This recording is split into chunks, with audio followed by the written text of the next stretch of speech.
അല്പസമയം ഒരുമിച്ച് ധ്യാനിക്കുന്നതിനായി വിശുദ്ധ ലൂക്കോസ് എഴുതിയ സുവിശേഷം 2-ാം അധ്യായത്തിൻ്റെ 8 മുതൽ ഉള്ള ഏതാനും വാക്യങ്ങൾ വായിക്കട്ടെ. വിശുദ്ധ ലൂക്കോസ് എഴുതിയ സുവിശേഷം 2-ാം അധ്യായം 8 മുതൽ.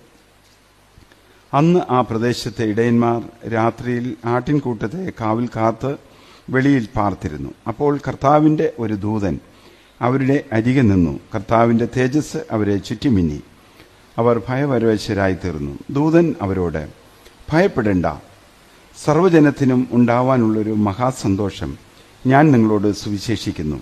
കർത്താവായ ക്രിസ്തു എന്ന രക്ഷിതാവ് ഇന്ന് ദാവീദിന്റെ പട്ടണത്തിൽ നിങ്ങൾക്കായി ജനിച്ചിരിക്കുന്നു. നിങ്ങൾക്ക് അടയാളമോ, ശീലകൾ ചുറ്റി പശുത്തൊട്ടിയിൽ കിടക്കുന്ന ഒരു ശിശുവിനെ നിങ്ങൾ കാണും എന്ന് പറഞ്ഞു. പ്രാർത്ഥിക്കാം.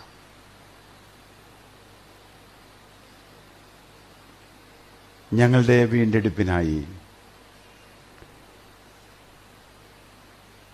സ്വന്തം പുത്രനെ യാഗമായി നൽകിയ പിതാവാം ദൈവമേ, അനുഗ്രഹിക്കപ്പെട്ട ഈ ദിനത്തിനും ഈ സന്ധ്യയ്ക്കും ആയി ഞങ്ങൾ അങ്ങേ സ്തുതിക്കുന്നു.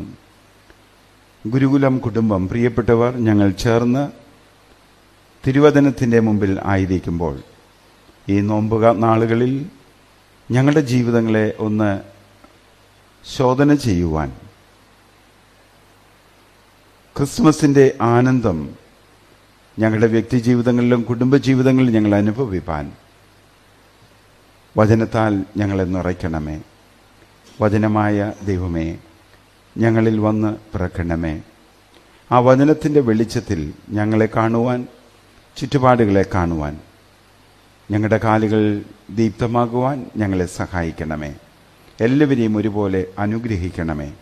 യേശുവിൻ്റെ നാമത്തിൽ ഞങ്ങളുടെ പ്രാർത്ഥന കേൾക്കണമേ.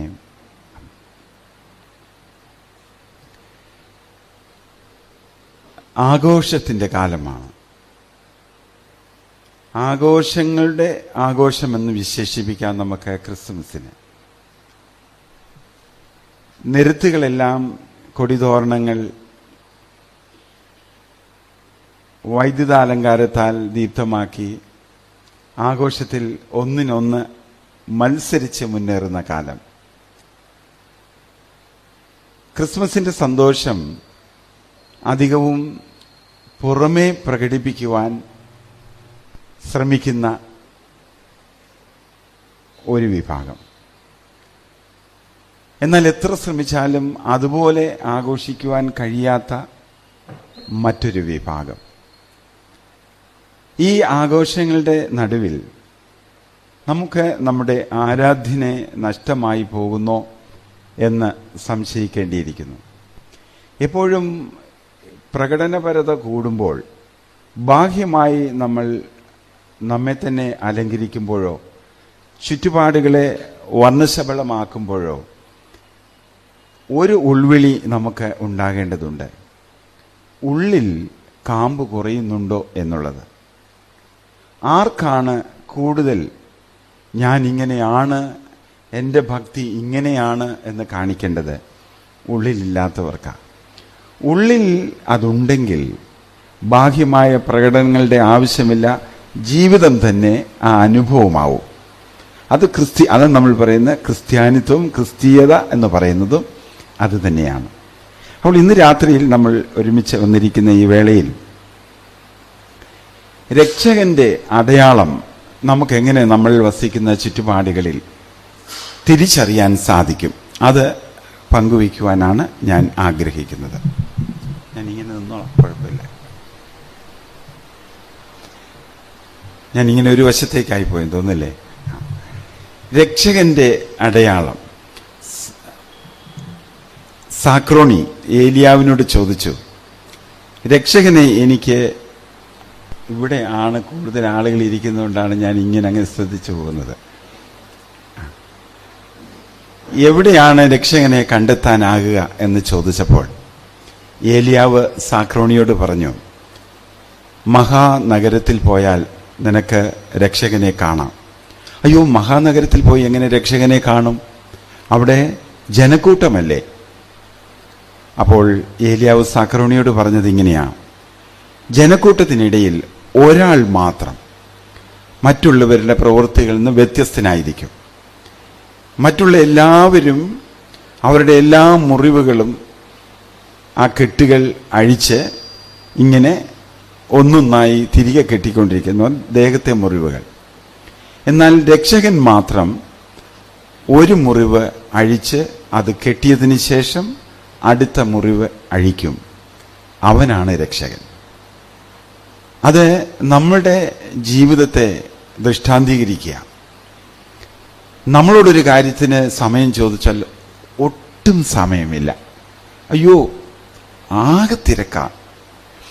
നമ്മളോടൊരു സഹായം ചോദിച്ചാൽ ഒരു നിവൃത്തിയില്ല, 2 ദിവസം മുമ്പ് ചോദിച്ചിരുന്നെങ്കിൽ എൻ്റെ കയ്യിലുണ്ടായിരുന്നു എന്ന് പറഞ്ഞാൽ ശരിയാണ്. അവർ പറയുന്നത് അവരുടെ പ്രാരാബ്ദങ്ങളൊന്ന് കണക്ക് കൂട്ടി നോക്കിയാൽ ഒന്നിനൊന്നിനൊന്ന് എല്ലാം ഡിമാൻഡിങ്ങാ. ഒന്നും ഒഴിച്ചു നിർത്താൻ പാടില്ല. ഏതെങ്കിലും ഒന്ന് ഒഴിച്ചു നിർത്തിയാലല്ലേ ഒരു കൈ സഹായിക്കാൻ പറ്റൂ. അതുകൊണ്ട് അവരുടെ നോക്കുമ്പോൾ എല്ലാ മുറിവുകളും ഇങ്ങനെ അഴിച്ചിട്ട് കെട്ടാനുള്ള ആവശ്യത്തിലിരിക്കുക. എന്നാൽ രക്ഷകൻ മാത്രം അവൻ്റെ അത്യാവശ്യമുള്ളത് ഒന്ന് നിർവഹിച്ച് ആ ഇടവേളയിൽ ആര് വിളിച്ചാലും എഴുന്നേറ്റ് പോകാം. നമുക്ക് സമയമില്ലാതെ പോകുന്നത് നമ്മൾ രക്ഷകന്റെ ഗണത്തിൽ ആകാൻ ശ്രമിക്കുന്നതേ ഉള്ളൂ, രക്ഷകന്റെ ഗണത്തിലായിട്ടില്ല എന്നതിൻ്റെ സൂചനയാണെന്നുള്ളതും നമ്മൾ വിസ്മരിച്ചു പോകരുത്. ഇവിടെ ഇന്ന് വായിച്ച വേദഭാഗത്ത് ദൂതൻ അറിയിക്കുന്ന വാർത്ത ഇതാണ്: സർവ്വജനത്തിനും ഉണ്ടാകാനുള്ള മഹാസന്തോഷം ഞാൻ നിങ്ങളോട് സുവിശേഷിക്കുന്നു. കർത്താവായ ക്രിസ്തു എന്ന രക്ഷിതാവ് ഇന്ന് ദാവീദിന്റെ പട്ടണത്തിൽ നിങ്ങൾക്കായി ജനിച്ചിരിക്കുന്നു. അവിടെ ഒരു അടയാളം കൊടുത്തിട്ടുണ്ട്. എന്നെ സംബന്ധിച്ച് ആ വാക്യം, 12ാമത്തെ വാക്യം എന്ന് പറയുന്നത് മനസ്സ് അങ്ങ് അതിനോടങ്ങ് ഇഴുകിച്ചേരുന്ന വാക്യമാണ്. നിങ്ങൾക്ക് അടയാളമോ? കാരണം നിങ്ങൾ തെറ്റിപ്പോകണ്ട. പലരെ കാണുമ്പോൾ, അത്ഭുതങ്ങൾ കാണുമ്പോൾ, അലങ്കാരങ്ങൾ കാണുമ്പോൾ, അധികാരം കാണുമ്പോൾ ഭ്രമിച്ചു പോകണ്ട. രക്ഷകന് അടയാളമുണ്ട്. അടയാളം ഇതാണ്: ശീലകൾ ചുറ്റി പശുത്തൊട്ടിയിൽ കിടക്കുന്ന ഒരു ശിശുവിനെ നിങ്ങൾ കാണും. അപ്പം നോക്കുക, ഇതെല്ലാം തന്നെ ആർക്കും വലുതായി പരിഗണിക്കേണ്ട സംഗതികളാണെന്ന് തോന്നുന്നവയല്ല. നോക്കുക, ശീലകൾ സാധാരണ ഏറ്റവും എളിമയുടെ ലക്ഷണം. ശിശു, അതേ കുറിച്ച് പറഞ്ഞാൽ നമ്മൾ അമ്മമാർ, മാതാപിതാക്കൾ ഒഴിച്ച് എല്ലാവരും ശിശുവാണ്. മോഹൻലാലിൻ്റെ ഒരു ഡയലോഗ് തന്നെയുണ്ടല്ലോ, നിനക്കൊന്നും അറിയില്ല, നീ കുട്ടിയാണ് എന്ന് പറയുന്നില്ലേ. ഒരു ശിശുവിനെ നിസ്സാരമാക്കി കാണരുത് എന്ന പാഠം പോലെയാണ്. അപ്പോൾ ശിശു ഇനിയും കിടക്കുന്ന സ്ഥലമോ പശുത്തൊട്ടി. അപ്പോൾ ഇതെല്ലാം തന്നെ ആ താളലയം സൂക്ഷിക്കുന്നതാ. രക്ഷകന്റെ അടയാളങ്ങളെ വർണ്ണിക്കുന്നതിന് ഇതിനപ്പുറം ഒന്നുമില്ല. അത്ര എളിമയിൽ രക്ഷകൻ. ഇത് നമ്മൾ ഇന്ന് ജീവിക്കുന്ന ചുറ്റുപാടുകളിൽ ഒന്ന് തിരിച്ചറിയേണ്ട കാര്യമാണ്. ഇനി നമുക്ക് ഇവിടെ എത്തിപ്പെടുന്ന ജോസഫിൻ്റെയും മറിയയുടെയും അവസ്ഥയെക്കുറിച്ച് നമുക്ക് ചിന്തിക്കാം. വാസ്തവത്തിൽ അവരുടെ ഒരു ആവശ്യത്തിനല്ല അവർ ബേത്ലഹേമിൽ വന്നത്, ആണോ? അല്ല, അവർ നിർബന്ധിതരായതാണ്. നിർബന്ധമായും അവിടെ എത്തണം, സെൻസസിന് എത്തണം എന്ന് അവരുടെ മേൽ നിർബന്ധം വന്നതുകൊണ്ടാണ്. അതിനെക്കുറിച്ച് പറയുന്നത് ഇങ്ങനെയാണ്: ഓരോ സെൻസസും, അത് ജനസംഖ്യാ കണക്കെടുപ്പും, അധികാരികളുടെ അധികാരത്തിലേക്ക്, അതിൻ്റെ കീഴിലേക്ക് ജനങ്ങളെ പ്രവേശിപ്പിക്കുന്നതാണ്. കാരണം രാജാക്കന്മാർക്കും ചക്രവർത്തിമാർക്കും നാടുവാഴികൾക്കുമൊക്കെ ജനത്തിൻ്റെ എണ്ണം എടുത്തുകൊണ്ട് തങ്ങളുടെ പ്രൗഢി കാണിക്കുക, തങ്ങളുടെ അഹങ്കാരം വർദ്ധിപ്പിക്കുക, ഇതൊക്കെ തങ്ങളുടെ ആസ്തിയുടെ ഗണത്തിൽ പെടുത്തി മറ്റുള്ളവരുടെ മുമ്പിൽ പ്രൗഢമായി നിൽക്കുക എന്നതാണ്.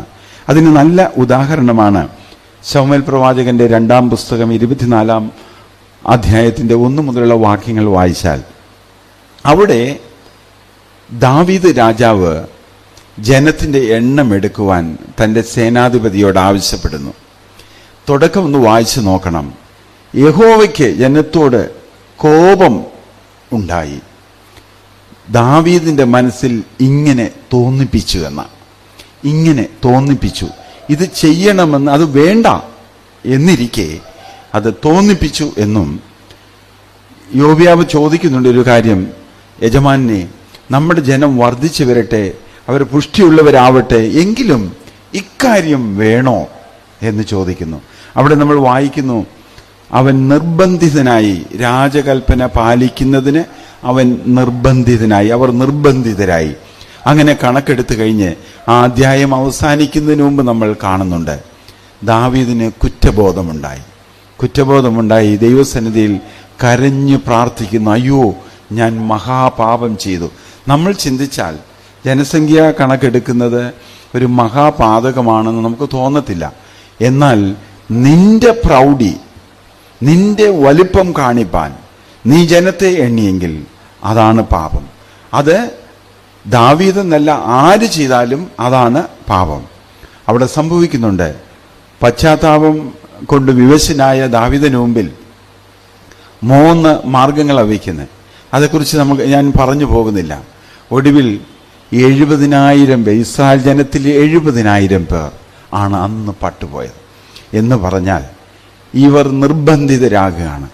ഈ ചക്രവർത്തിമാരുടെയും നാടുവാഴികളുടെയും രാജാക്കന്മാരുടെയും പ്രൗഢി തെളിയിക്കുവാൻ ഒന്നിന് മത്സരിച്ചു കൊണ്ടിരിക്കുന്ന ഇക്കാലവും അങ്ങനെയാണല്ലോ. നമ്മൾ നല്ലൊരു പങ്ക് ജനത്തിൽ നോക്കുക, ഭരിക്കപ്പെടുന്ന ഒരു വിഭാഗം, ഭരിക്കുന്നവർ അവർ അവരുടെ പ്രൗഢി വർദ്ധിപ്പിക്കുവാൻ, അവർ ഒന്നിൽ നിന്ന് ഒന്നിലേക്ക് കയറുവാൻ ഏണിപ്പടികളായി മനുഷ്യരെ ഉപയോഗിച്ചുകൊണ്ടിരിക്കുക. ഇങ്ങനെ തങ്ങളെ തന്നെ ഉയർത്തുവാൻ തത്രപ്പെടുന്നവരുടെ നടുവിൽ ആണ് ഒരു ശിശു. കേൾക്കുമ്പോൾ തോന്നും എന്ത് ഇരിക്കുന്നു ഒരു ശിശുവിൽ എന്നുള്ളതാണ്. എന്നാൽ ഓർക്കണം, ഹെരോദാവ് ഈ വാർത്ത കേട്ടപ്പോൾ ഹെരോദ രാജാവും കൊട്ടാരവും നടുങ്ങി. ഒരു ശിശു ജനിച്ചിരിക്കുന്നു. വിദ്വാൻമാർ ചെന്ന് ചോദിക്കുന്ന ചോദ്യം എന്താ? യഹൂദന്മാരുടെ രാജാവായി പിറന്നവൻ എവിടെ? ഈ കാലിത്തൊഴുത്തും കൊട്ടാരവും തമ്മിലുള്ള ഒരു സാമ്യം നോക്കിയാൽ, നക്ഷത്രം കിഴക്ക് കണ്ടാണ് വിദ്വാൻമാർ യാത്ര പുറപ്പെടുന്നത്. പക്ഷെങ്കിൽ അവരുടെ മുൻധാരണ ഈ ശിശു പിറന്നത്, കാരണം യഹൂദന്മാരുടെ രാജാവായി പിറക്കണമെങ്കിൽ രാജകൊട്ടാരത്തിൽ. അതുകൊണ്ടാണ് ഹെരോദ രാജാവിന്റെ മുമ്പിൽ ചെല്ലുന്നത്. എവിടെയാണ് യഹൂദന്മാരുടെ രാജാവായി പിറന്നവൻ? ഞങ്ങൾ അവന്റെ നക്ഷത്രം കിഴക്ക് കണ്ടിരിക്കുന്നു. അപ്പോഴാണ് നമ്മൾ വായിക്കുന്നത്, ഹെരോദ രാജാവും കൊട്ടാരവും ആകെ നടുങ്ങി വിറച്ചു. മറ്റൊരു രാജാവോ, അതും ഒരു ശിശുവോ പിന്നെ നമ്മൾ കാണുന്നു. എന്നാൽ ഒന്നുമില്ലാത്ത പുൽക്കൂട്, കാലിത്തൊഴുത്ത് എല്ലാം ഉള്ളതായി നിറവിന്റെ അനുഭവമായി പിന്നെ മാറുന്നത് ഈ ശിശുവിന്റെ സാന്നിധ്യമാണ്. അപ്പോൾ ശിശുവിന്റെ സാന്നിധ്യം എന്ന് പറഞ്ഞാൽ യേശു കർത്താവിന്റെ സാന്നിധ്യമില്ലാത്ത കൊട്ടാരം ശൂന്യമാണ്, ആകും. ഇന്ന് തോന്നും കൊട്ടാരത്തിൽ സകലതും ഉണ്ടല്ലോ എന്ന് തോന്നും. പക്ഷേ അത് ശൂന്യമാക്കാനുള്ള യാത്രയിലാണ്, ശൂന്യമാകുന്ന വഴിയിലാണ് കൊട്ടാരം നീങ്ങുന്നത്. എന്നാൽ പകരം കാലിത്തൊഴുത്താണെങ്കിൽ അവിടെ ആരും അങ്ങനെ ശ്രദ്ധിക്കാത്ത ഒന്നുമില്ല. ഞാൻ നേരത്തെ സൂചിപ്പിച്ചതുപോലെ അവിടെ എല്ലാവരുടെയും ശ്രദ്ധാകേന്ദ്രം കാലിത്തൊഴുത്തിലേക്ക് മാറുന്നതിൻ്റെ കാരണവും ഈ ശിശുവിൻ്റെ സാന്നിധ്യമാണ്. അപ്പോൾ ക്രിസ്മസിൽ നമ്മോട് ചോദിക്കുന്ന ചോദ്യം ഇതാണ്: ഈ ശിശുവിനെ നമുക്ക് വേണോ? അത് കുഴപ്പമുള്ള കാര്യമാണ്. നമ്മൾ വിചാരിക്കുന്നത് പോലെ എളുപ്പമുള്ള കാര്യമല്ല. പലർക്കും ഈ ശിശുവായിരിക്കണമെന്ന, യേശു ശിശുവായിരുന്നാൽ നല്ലതാണെന്ന് ഒരു ധാരണയുണ്ട്, ചിന്തയുണ്ട്. അമ്മമാർക്കറിയാം, മുട്ടയിൽ ഇഴയാൻ തുടങ്ങിയാൽ അമ്മമാർക്ക് വെപ്രാളമാണ്, എങ്ങോട്ടാണ് പോകുന്നത്. അതുകൊണ്ട് നേരെ മലർന്ന് കിടക്കുന്ന ശിശുവാണെങ്കിൽ ഒരു ഷീറ്റ് വിരിച്ചു, പായ വിരിച്ചു ഭംഗിയായിട്ട് കിടത്തിയിട്ട് നമുക്കടുത്ത് നിന്ന് എന്തെങ്കിലും ചെയ്യാം. അപ്പോൾ യേശു ശിശുവായിരിക്കുന്നിടത്തോളം നമ്മൾ ഉദ്ദേശിക്കുന്ന സ്ഥലത്ത് യേശുവിനെ കിടത്താം.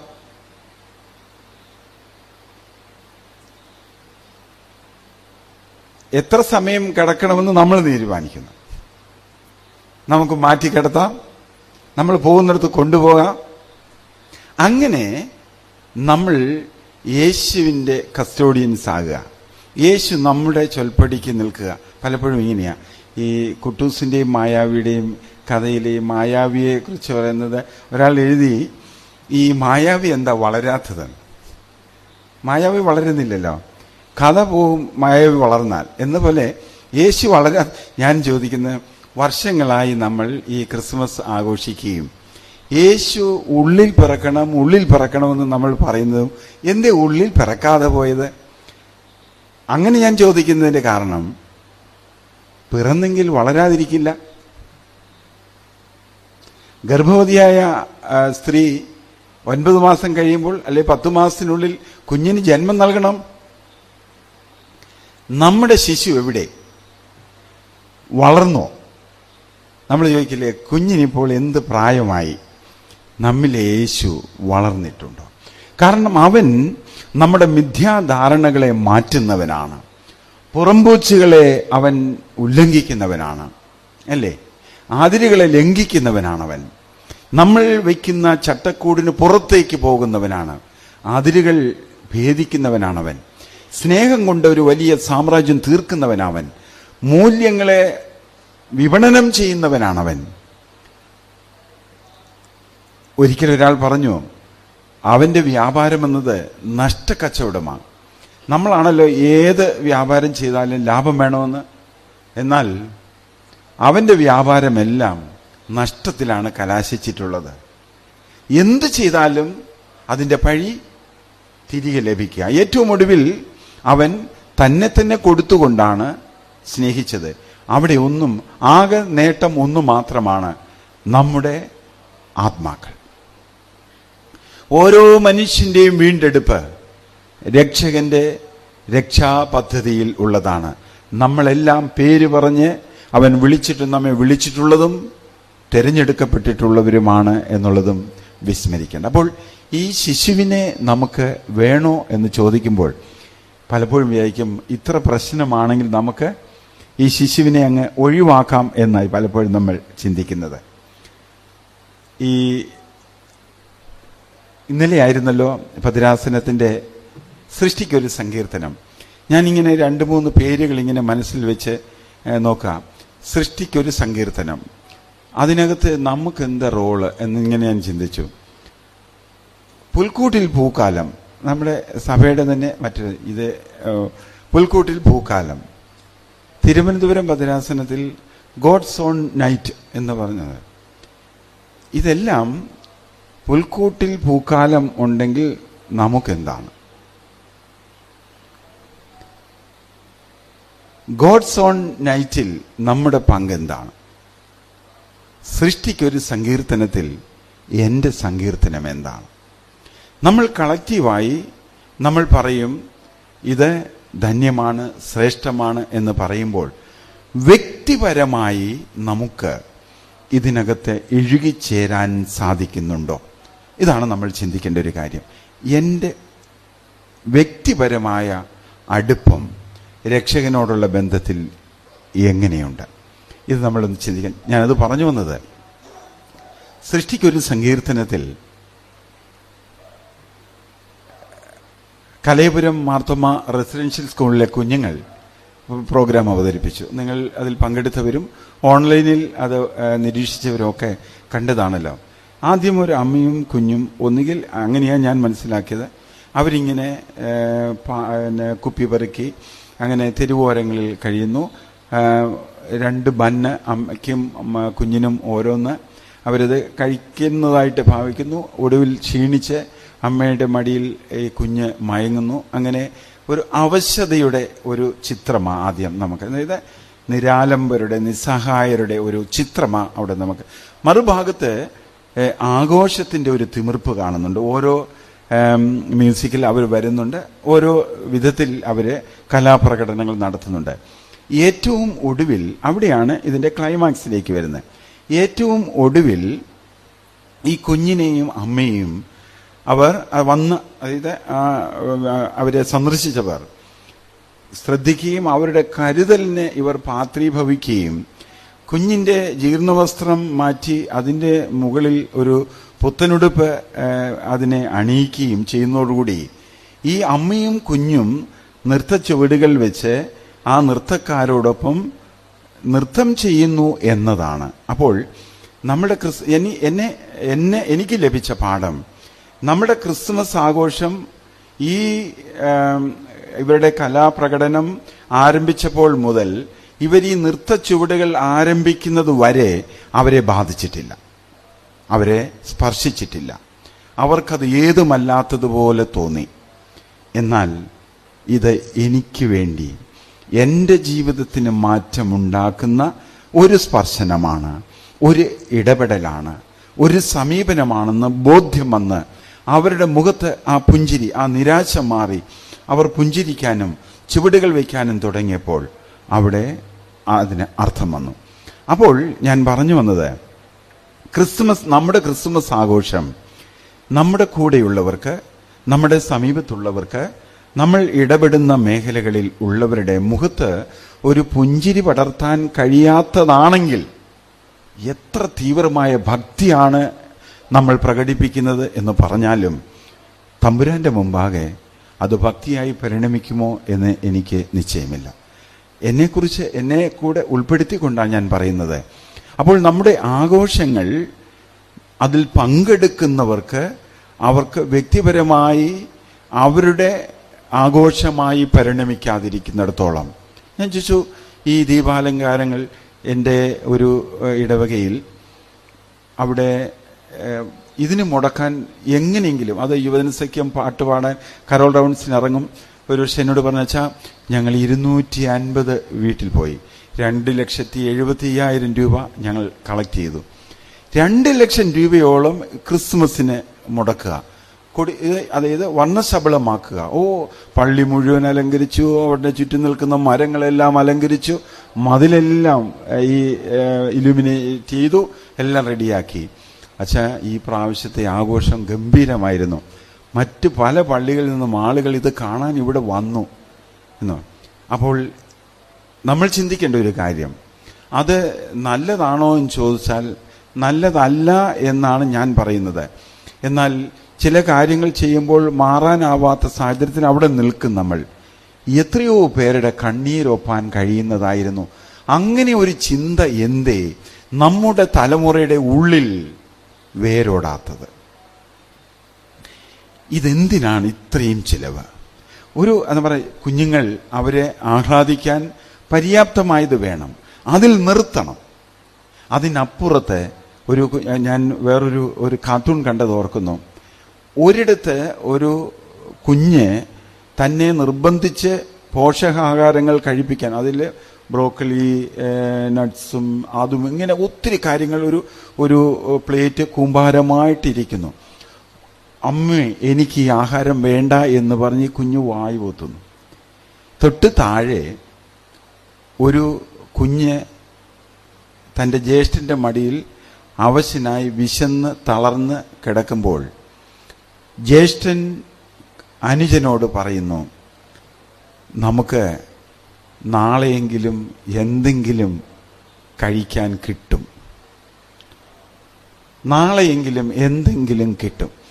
എന്തെങ്കിലും കിട്ടിയാൽ മതി എന്നാഗ്രഹിക്കുന്ന ലോകത്തിൽ എനിക്ക് ഇന്നത് തന്നെ വേണമെന്ന് പറഞ്ഞ് കഴിക്കാതെ വാശി പിടിക്കുന്ന കുഞ്ഞുങ്ങളുണ്ടെങ്കിൽ അവരെ വളർത്തുന്ന മാതാപിതാക്കളോടാണ് പറയുന്നത്, നമ്മൾ കുറച്ചുകൂടെ ജാഗരൂകരാകണം.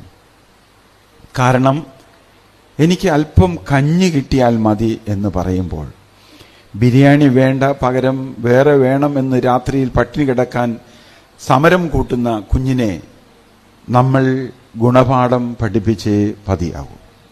നമ്മുടെ ഉള്ളിൽ വരണം അത്.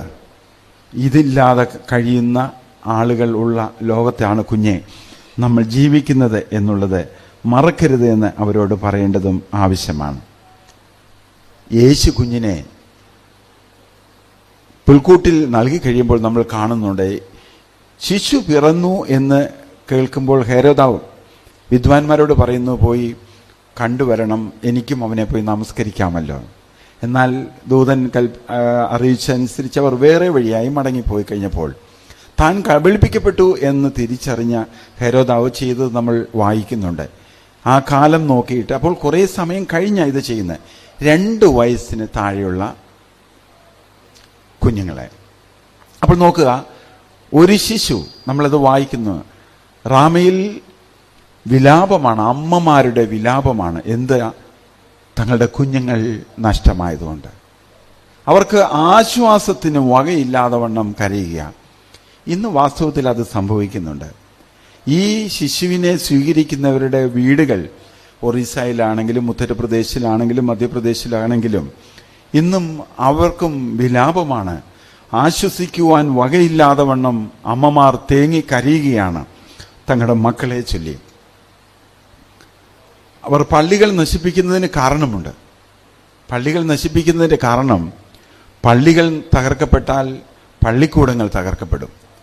പള്ളിക്കൂടങ്ങൾ തകർക്കപ്പെട്ടാൽ അവരുടെ കുഞ്ഞുങ്ങളെ എന്ത് ചെയ്യണ്ട? സ്കൂളുകളിൽ അയക്കണ്ട. അവിടെ ഇരുളിൻ്റെ ആധിപത്യം ശക്തമാകും. നമ്മൾ കാണുന്നത് അവിടെയാണ്. അപ്പോൾ ഇന്നും അത് സംഭവിക്കുന്നുണ്ട് നമ്മുടെ ചുറ്റുപാടുകളിൽ. അത് നമ്മുടെ ഇടയിലേക്ക് വരുന്നതിന് ഇനി അധികം ദൂരം നമ്മൾ സഞ്ചരിക്കേണ്ടതില്ല, അതും സമീപത്ത് തന്നെ ഉണ്ട്. അപ്പോൾ ഇത് ബോധപൂർവമായ പരിശ്രമമാണ് നമ്മൾ വസിക്കുന്ന ചുറ്റുപാടുകളിൽ നമ്മൾ കണ്ടുകൊണ്ടിരിക്കുന്നത്. ഞാൻ ഒരു ഇടവകയിലിരിക്കുമ്പോൾ അവിടെ രാസവളങ്ങൾ വിൽക്കുന്ന ഒരു ഏജൻസിയുള്ള ഒരു മെമ്പറുണ്ട്. ഞാൻ അതിനടുത്ത് തന്നെ ഒരു ആശുപത്രി ഉള്ളതുകൊണ്ട് ഞാൻ അതുവഴി പോകുന്ന സമയത്ത് ഒന്ന് കയറും, അല്പസമയം ഒന്ന് വർത്തമാനം പറഞ്ഞ് അവിടെ നിന്ന് അല്പം വർത്തമാനം പറഞ്ഞ് പോകുന്ന പതിവുണ്ട്. അപ്പോൾ ഞാൻ നോക്കുമ്പോൾ ഈ വളം വിൽക്കുന്ന എൻ്റെ മെമ്പറുടെ വീട്ടിൽ പറമ്പിൽ തെങ്ങേ കയറുന്ന, ഇവിടെ എന്താ പറയുന്നത് അറിയില്ല, പതിയാനെന്നാണ് പറയുന്നത്, എന്താ പറയുന്നത്, തെങ്ങേ കയറുന്ന തണ്ടാൻ വന്നു. അദ്ദേഹം ഇങ്ങനെ തലക്കെട്ടൊക്കെ അഴിച്ച് തോളത്തിട്ടിട്ട് ഇങ്ങനെ തല ചൊറിഞ്ഞ് നിൽക്കുന്നു. അപ്പം തന്നെ മനസ്സിലാകും, കണ്ടു നിൽക്കുന്നവർക്ക് മനസ്സിലാവും പൈസയ്ക്ക് നിൽക്കുകയാണ്. അപ്പോൾ ഈ മനുഷ്യൻ ഓണർ മേശവലിപ്പ് തുറന്ന് ഒരു 50 രൂപ എടുത്ത് അവന് കൊടുക്കുന്നു. എന്നിട്ട് എന്നോട് പറയാം, ഇത് വാങ്ങിച്ചവൻ പോവാ കേട്ടോ, എന്നോട് പറയാ കുടിക്കാനാ എന്ന്. ഞാൻ ചോദിച്ചു, കുടിക്കാൻ എന്തിനാ പൈസ കൊടുക്കുന്നത്? കുടിക്കട്ടെ, അവൻ കുടിച്ചില്ലെങ്കിൽ എന്ത് സംഭവിക്കും? വരും തലമുറയ്ക്ക് തെങ്ങേ കയറാൻ ആളെ കിട്ടത്തില്ല.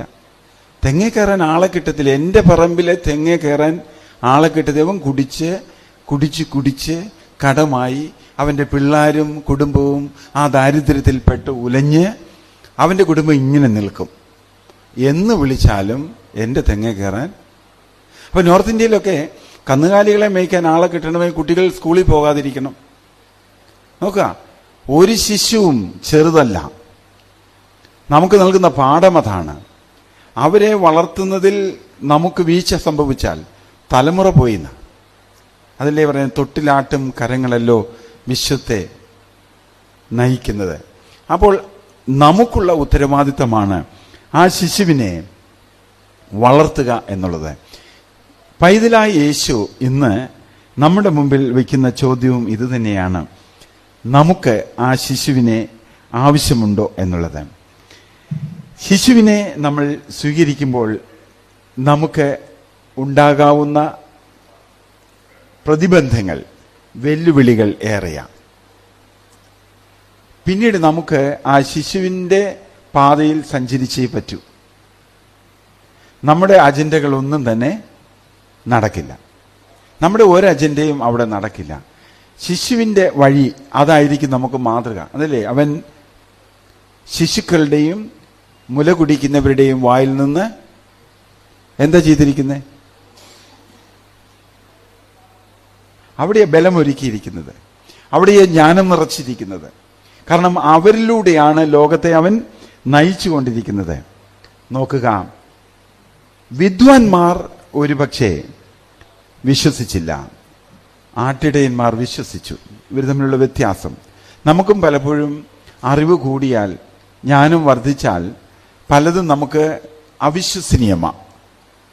ദൈവം ജീവിക്കുന്നു എന്ന് പറഞ്ഞാൽ പലരും എൻ്റെ ജീവിതം കൊണ്ട് ജീവിക്കുന്നു എന്ന് വിശ്വസിക്കാൻ കഴിയുന്നില്ലെന്ന് വരും. എന്നാൽ സാധാരണക്കാരായ മനുഷ്യർ പറയുന്നുണ്ട് അവൻ ജീവിക്കുന്നുണ്ട്. ഇന്ന് ഞാൻ അത് നമ്മൾ യോബിന്റെ പുസ്തകത്തിൽ എൻ്റെ വീണ്ടെടുപ്പുകാരൻ ജീവിക്കുന്നത് കൊണ്ട് എന്തുവാ ഞാനും ജീവിക്കുന്നു. അപ്പോൾ ഞാൻ ഇന്ന് ജീവിക്കുന്നത് എൻ്റെ വീണ്ടെടുപ്പുകാരൻ ജീവിക്കുന്നത് കൊണ്ടാണ്. അതുകൊണ്ട് ആട്ടിടയന്മാർ പറയുന്നു, ഇവിടെ പറയുന്നു, ദൂതന്മാർ അവരെ വിട്ടു പോയി കഴിഞ്ഞ ഉടനെ ആട്ടിടയനും പറയുന്നതാ, നമുക്ക് ബേത്ലഹേമോളം ചെന്ന് കർത്താവ് നമ്മോട് അറിയിച്ച ഈ കാണണം എന്നാ പറയുന്നത്. നമുക്കൊന്ന് പോയി നോക്കാം സത്യമാണോ എന്ന് നോക്കാമെന്നല്ല പറയുന്നത്. അവർ പറയുന്നു നമുക്ക് ചെന്ന്, ഇങ്ങനെ വായിക്കുന്നുണ്ട്, ഇടയന്മാർ നാം ബേത്ലഹേമോളം ചെന്ന് കർത്താവ് നമ്മോട് അറിയിച്ച ഈ സംഭവം കാണണം എന്ന് പറഞ്ഞ് അവർ യാത്ര പുറപ്പെടുന്നു. അവർ കണ്ടു. കഴിഞ്ഞ ഒരു 2 ആഴ്ചയ്ക്ക് മുമ്പ് ഒരു വീഡിയോ ക്ലിപ്പിങ്ങിൽ, അത് നോർത്ത് ഇന്ത്യക്കാരിയായ ഒരു പെൺകുട്ടിയാണ് ചോദിക്കുന്നുണ്ട്, എന്തുകൊണ്ടാണ് നമ്മൾ നമ്മുടെ വീടുകളിലും ദേവാലയങ്ങളിലും സ്ഥാപനങ്ങളിലുമൊക്കെ ക്രിസ്മസ് വിളക്ക്, അതായത് സ്റ്റാർ, നക്ഷത്ര വിളക്ക് തൂക്കുന്നത് എന്തുകൊണ്ടാണ്? അതിന് പറഞ്ഞ മറുപടി, എന്തുകൊണ്ടാണ് തൂക്കുന്നത്? നമ്മുടെ വീട്ടിൽ എല്ലാ വർഷമാകുമ്പം ക്രിസ്മസിന്റെ വരവറിയിച്ചുകൊണ്ട് നക്ഷത്ര വിളക്ക് തൂക്കത്തില്ലേ? എന്തിനാ തൂക്കുന്നത്? അവർ പറയുന്നത് അല്ല, അതാണെങ്കിലും നമ്മൾ പലപ്പോഴും നമ്മളുടെ കൃത്യമല്ല നമ്മുടെ ഉത്തരം. പറയുന്നു വിദ്വാൻമാരുടെ GPS ആയിരുന്നു ഈ നക്ഷത്രം. കാരണം അവര് ബേത്ലഹേമിൽ കാലിത്തൊഴുത്ത് വരെ അവരെ നയിച്ചത് നക്ഷത്രമാണ്. ഇടയന്മാർക്കുമായിരുന്നു. ഇടയന്മാർ ഈ നക്ഷത്രം കണ്ട് അതിനെ അനുഗമിച്ചു.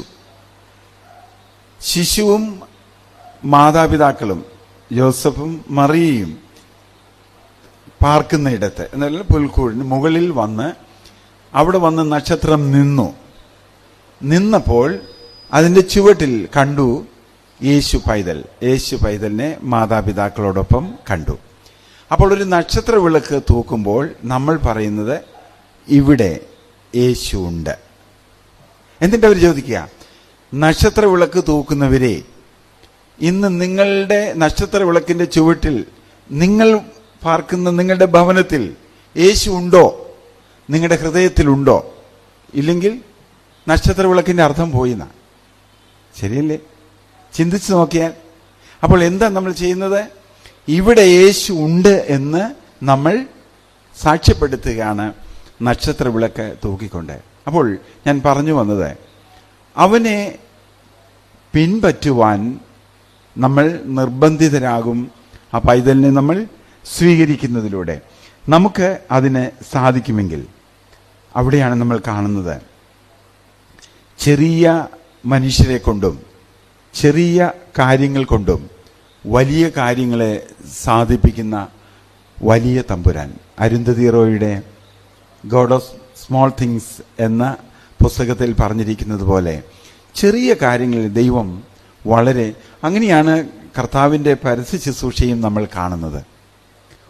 അവൻ ചെറിയ കാര്യങ്ങളിൽ വളരെ ശ്രദ്ധ കൊടുക്കുകയും ആ ചെറിയ കാര്യങ്ങൾ കൊണ്ട് വലിയ മാറ്റം നമ്മുടെ ഉള്ളിൽ വരുത്തുകയും ചെയ്യുന്നവൻ ആണ് നമ്മുടെ ദൈവം.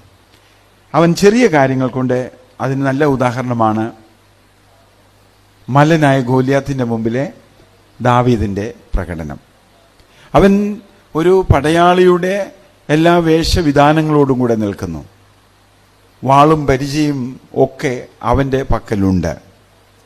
എന്നാൽ ദാവീദിന്റെ പക്കലോ, ആദ്യം അവനെ ഇതൊക്കെ അണിയിച്ചെങ്കിലും എനിക്കിത് ചേരത്തില്ല, ഇത് ഉപയോഗിച്ച് എനിക്ക് ശീലമില്ല എന്ന് പറഞ്ഞ് അഴിച്ചു മാറ്റിവെച്ചു. കവണയും മിനുസമുള്ള കല്ലുകളും മാത്രം. ഇതാണ് വ്യത്യാസം. ഇന്നും ദൈവം ചെറിയ മനുഷ്യരെ എടുത്ത് ഉപയോഗിക്കുന്നുണ്ട്. അപ്പം ചോദിക്കും, അച്ഛൻ എങ്ങനെയായി ചെറുതും വലുതും തിരിച്ചറിയുന്നതെന്ന് ചോദിക്കും. ഞാൻ പറയുന്നത്, ദൈവസന്നിധിയിൽ താഴുന്ന മനുഷ്യർ, വിനയപ്പെടുത്തുന്ന മനുഷ്യർ, അവരാണ് ദൈവസന്നിധിയിലെ വലിയ മനുഷ്യർ. ദൈവസന്നിധിയിൽ നിഗളിച്ച് നടക്കുന്ന മനുഷ്യരുണ്ടല്ലോ, അവരോട് ദൈവത്തിന് ഒരു കൂറുമില്ല എന്നുള്ളതും നമ്മൾ ഓർക്കുക. അപ്പോൾ വലിപ്പം എവിടെ നിന്നാണ്? സ്വയം താഴ്ത്തി ദൈവകരങ്ങളിൽ ഏൽപ്പിക്കുക. വലിയ ഭാവത്തിൽ ഞാൻ ദാസനാണ്, ദാസിയാണെന്നൊന്നും പറയുന്നതല്ല. ജീവിതം തന്നെ ആ ദാസ്യവൃത്തി പോലെ, ദാസന്റെ വൃത്തി പോലെ ആകുമ്പോൾ, ഭവിക്കുമ്പോൾ മാത്രമാണ് ഇന്ന് നമ്മൾ കാണുന്നത്. നമ്മുടെ ജീവിതം കൊണ്ട് കർത്താവ് നമ്മുടെ വീണ്ടെടുപ്പുകാരൻ ആണ് എന്ന് ഉറപ്പിക്കാതെ നമ്മൾ പലപ്പോഴും ജീവിക്കുന്നുണ്ട്. കാണുന്നവർക്ക് നമ്മൾ രക്ഷകന്റെ പ്രതിനിധിയാണ്, രക്ഷകൻ ഉള്ളിൽ പിറന്നവരാണ്, രക്ഷകൻ ഉള്ളിൽ വളരുന്നവരാണ് എന്ന് തിരിച്ചറിയാൻ ആവാത്ത വിധം നമ്മൾ മാറിപ്പോയിട്ടുണ്ട്. അതുകൊണ്ട് തന്നെ നമുക്കൊരു തിരിഞ്ഞുനോട്ടം ആവശ്യമാണ്. തിരിഞ്ഞുനോട്ടം എന്താണ്? ദൈവമേ, ഞാൻ എന്നെക്കുറിച്ച് എൻ്റെ മിഥ്യാധാരണകളെ മാറ്റുന്നവൻ നീയാകയാൽ നീ വാസ്തവത്തിൽ ഞാൻ ആരാണ് എന്ന് എന്നെ നീ ബോധ്യപ്പെടുത്തണം. അപ്പോൾ മാത്രമേ എനിക്ക് തിരുമുമ്പാകെ താഴുവാൻ സാധിക്കുകയുള്ളൂ. എൻ്റെ തനിമ ഞാൻ തിരിച്ചറിഞ്ഞാൽ, എന്നിലെ ഇല്ലായ്മ ഞാൻ തിരിച്ചറിഞ്ഞാൽ, നിന്റെ സർവ്വവല്ലഭത്വത്തിൻ്റെ മുമ്പിൽ ഞാൻ എന്നെ വിനയപ്പെടുത്തും. ഈ ക്രിസ്മസ് കാലയളവിൽ ഈ അലങ്കാരങ്ങൾക്കപ്പുറത്ത് നമുക്ക് സാധിക്കണം, രക്ഷകൻ എൻ്റെ ഉള്ളിൽ പിറന്നു എന്ന് ഉറപ്പാക്കണം. മാത്രമല്ല, ആ ശിശു നമ്മിൽ വളരുന്നു എന്നും നമ്മൾ ഉറപ്പാക്കണം. ഇന്ന് ഈ നക്ഷത്ര വിളക്കുകൾ തൂക്കുന്നത് മിക്കവാറും ആദ്യം തൂക്കുന്നത് കള്ളുഷാപ്പുകളുടെ മുമ്പിലാണ്. ഞാൻ ഈ UK പോയിട്ടുള്ള UK പബ്ബുകളുടെ മുമ്പിൽ അവരിത് തൂക്കിയിട്ട് അവിടെ ഞാനത് ആദ്യമായിട്ട് ഇങ്ങനെ എഴുതിയിരിക്കുന്നത് കണ്ടത് ആദ്യമാണ്. ഓ കം ഓളി ഫെയ്ത്ത്ഫുൾ, വിശ്വാസികളെ വാന്ന് നമ്മൾ വിളിക്കുന്ന പാട്ട് പോലെ വിശ്വാസികളെ മുഴുവൻ ക്ഷണിക്കുകയാണ് അവിടേക്ക്. കാരണം ക്രിസ്മസ് വന്നു. അതുകൊണ്ട് നമ്മൾ പലപ്പോഴും ബോധം കെട്ടും ബോധം കെടുത്തിയും ഒക്കെ ആഘോഷിക്കുമ്പോൾ ഓർക്കേണ്ട ഒരു കാര്യം, അവൻ ദാസനായി നമ്മുടെ ഇടയിൽ മനുഷ്യന്റെ വേഷത്തിൽ മനുഷ്യനായി നമ്മളോട് കൂടെ പാർത്തു. ഇന്ന് നമ്മളോട് ഈ ക്രിസ്മസിന്റെ സംഭവം, ദൈവത്തിൻ്റെ ത്യാഗത്തിൻ്റെ ഓർമ്മ പുതുക്കുന്ന ഈ സമയം നമ്മെ ഓർമ്മപ്പെടുത്തുന്ന ഒരു കാര്യം, ദൈവസന്നിധിയിൽ ഒരു വിനയപ്പെടുത്തുവാൻ, സ്വയം താഴ്ത്തി ദൈവകരങ്ങളിൽ ഏൽപ്പിപ്പാൻ നമുക്ക് സാധിച്ചാൽ, കർത്താവേ എന്നെ നീ എടുത്ത് ഉപയോഗിക്കണമേ, എൻ്റെ വലിപ്പമല്ല നിന്റെ വലിപ്പം. അതല്ലേ സ്നാപക യോഹന്നാൻ പറയുന്നു, അവൻ വളരണം ഞാനോ കുറയണം. അല്ലേ? അതാ ഞാൻ നേരത്തെ ചോദിച്ചത്, നമ്മളിൽ ജനിച്ച ശിശു വളർന്നിട്ടുണ്ടോ എന്ന്. പാട്ടുകാരനായ പോൾ ജേക്കബച്ചനോട് പറഞ്ഞപ്പോൾ, സ്നേഹമാം ദൈവമേ നീ എന്നിൽ നിന്നൊരു പാട്ട്, സ്നേഹമാം ദൈവമേ നീ എന്നിൽ അനുദിനവും വളരേണമേ ഞാനോ കുറയണമേ. മതി. അതെ, സ്നേഹമായ ദൈവം എന്നിൽ വരുമ്പോൾ അനുദിനം അവൻ എന്നിൽ വളരുകയും ഞാൻ കുറയും. അതുതന്നെയാണ് അതിൻ്റെ അടയാളം. അവൻ നമ്മിൽ പ്രബലമാകുമ്പോൾ നമ്മൾ എപ്പോഴും ഓർക്കും, ഒന്നുമില്ല എന്ന് ദൈവസന്നിധിയിൽ നമ്മൾ വിനയപ്പെടും. അപ്പോൾ നമ്മുടെ ക്രിസ്മസ് ആഘോഷം അനുഭവമാവും, അനുഗ്രഹമാവും. നമ്മൾ പ്രവേശിച്ച് ഇപ്പോൾ 9ാം ദിവസമായിരിക്കുന്ന ഈ നോമ്പ് കാലം, ഈ 25 നോമ്പ് കാലം, നിങ്ങൾ നോമ്പ് നോക്കുന്നോ ഇല്ലയോ എന്നുള്ളതല്ല ഞാൻ പറയുന്നത്. ഉള്ളിൽ രക്ഷകൻ പിറക്കുന്ന അനുഭവം, അങ്ങനെ പിറന്ന് രക്ഷകന്റെ ഗണത്തിൽ ആകുവാനാണ് നാം വിളിക്കപ്പെട്ടിരിക്കുന്നത്. അതിന് ഏറ്റവും അനിവാര്യം ഹൃദയശുദ്ധിയാണ്. ഹൃദയശുദ്ധിയുള്ളവർ ഭാഗ്യവാന്മാർ, സമാധാനമുണ്ടാക്കുന്നവർ ഭാഗ്യവാന്മാർ, അവർ ദൈവത്തിൻ്റെ എന്ന് വിളിക്കപ്പെടും. അപ്പോൾ നമ്മൾ മക്കളാകുന്നത് അങ്ങനെയാണ്. ഇന്ന് ഈ ലോകത്തിന് ആവശ്യം അതുതന്നെയാണ്. കലുഷിതമായിരിക്കുന്ന ചുറ്റുപാടുകളിൽ സമാധാനം ഉണ്ടാക്കുന്നവരും സമാധാനം നിലനിർത്തുന്നവരും ഒപ്പം ദൈവസന്നിധിയിൽ വിനയപ്പെട്ട് ചെറിയ കാര്യങ്ങളിലൂടെ ലളിതമായി ജീവിച്ച് ജീവിതം ധന്യമാക്കുവാൻ സ്വർഗത്തിലെ ദൈവം നമ്മെ സഹായിക്കട്ടെ എന്ന് പ്രാർത്ഥിച്ചുകൊണ്ട് എല്ലാവർക്കും ക്രിസ്മസിൻ്റെയും പുതുവത്സരത്തിൻ്റെയും ആശംസകൾ നേരുന്നു, പ്രാർത്ഥിക്കുന്നു.